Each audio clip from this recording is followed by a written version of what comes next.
ખેડા, મહીસાગર તેમજ આણંદ જિલ્લામાં વરસાદ ખૂબ જ ઓછો થતાં વણાકબોરી વિયરમાં ગત સાલ કરતાં ઓછું પાણી છે। મહીસાગર વિયરના નીર દ્વારા ખેડા જિલ્લા તેમજ આણંદ જિલ્લાના ખેડૂતો માટે જીવાદોરી વાણકબોરી વિયર ઓવરફ્લો થતા હોય છે। આ વર્ષે થોડીક વિકટ પરિસ્થિતિ છે। આ સાલ વરસાદ ઓછો થતાં ખેતી ખર્ચ વધુ છે। લગભગ ગુજરાતમાં ઘણા બધા જિલ્લામાં વરસાદની ઘટ હોવાથી ધરતીપુત્રોને મુશ્કેલી સર્જાવાની શક્યતા છે। નહેરોમાં પણ સિંચાઈના પાણી ન મળતા ઊભો પાક બગડી જવાની ભીતિ છે। ખેડૂતો અત્યારે વરસાદ આવવાની મીટ માંડી રહ્યા છે, પણ વરસાદ નથી। જો આવી પરિસ્થિતિ રહી તો ખેતી કરવી મુશ્કેલ બનશે। કેટલાક ખેડૂતોની મોટી ખેતી તો વરસાદ ઓછો હોવાથી ખેતી કરવું અઘરું છે। મોંઘી ખેતી કરવાની બોરમાંથી પાણી વેચાતું લેવાની નોબત આવશે। મહીસાગર વિયર નજીક હોવાથી થોડી ઓછી મુશ્કેલી પડશે। અહીંયા દૂરથી ખેડા જિલ્લામાં આવેલા અનેક ગામડા ધરતીપુત્રોને મુશ્કેલીમાં મુકાશે। આવી જ આણંદ જિલ્લાની પરિસ્થિતિ છે।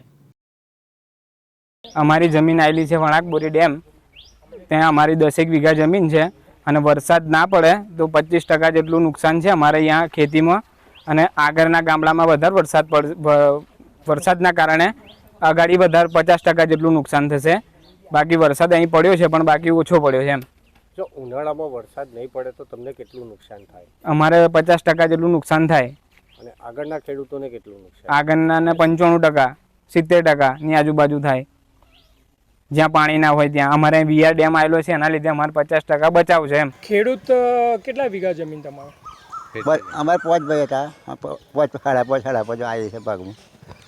એટલે અત્યારે બધાને પાણીની તકલીફ છે અને કેનાલોમાં અત્યારે પાણી નથી, તો કે હેડો ભાઈ આપણને મળશે, કોઈ આશા રખાય એવી નહીં।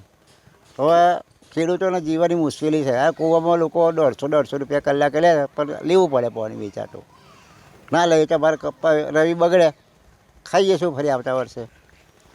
રાહ જોઈને તો ના બેસી રહેવાય કોઈની। સરકારને શું કહો તમે આ બાબતે? સરકારે હવે અમને પગલાં લેવા જોઈએ આવી છે, બરાબર? કંઈક રાહત જેવું કંઈક કર્યા તો ખેડૂતો આગળ આવે એમ, કારણ કે એમને તકલીફ જ છે, પૈસા હોતા નહીં એ લોકો પર। પેલા આવા જ છે ને, બોલા અનાજ જ કઈ લાવો? અનાજ રેશન મારા ભાઈ હાલે 10 કિલો મહિને, તે મારા ભાઈ આ ઘઉં એમ ખાઈને લોકો દિવસો કાઢે। આવેલ વણાકબોરી વિયર ડેમ જે ખેડૂતોની જીવાદોરી સમાન છે। પ્રથમ તો હું મારા કેમેરામેનને કહીશ કે દ્રશ્યો બતાવવાનો પ્રયત્ન કરે કે જે આ ડેમ છે તેની સપાટી 219 થી 221 જેટલી રહેતી હોય છે। હાલ જો વાત કરવામાં આવે તો અત્યારે હાલ સપાટી છે 221, પરંતુ ગયા વર્ષે આ જ ડેમ છલકાઈ જવા પામ્યો હતો। ખેડૂતોની જીવાદોરી સમાન આ વણાકબોરી ડેમમાં હાલ પાણી થોડું ઓછું થયું છે, કારણ કે ચરોતરમાં વરસાદ ઓછો હોવાને કારણે આની જળ સપાટી ઓછી થઈ છે।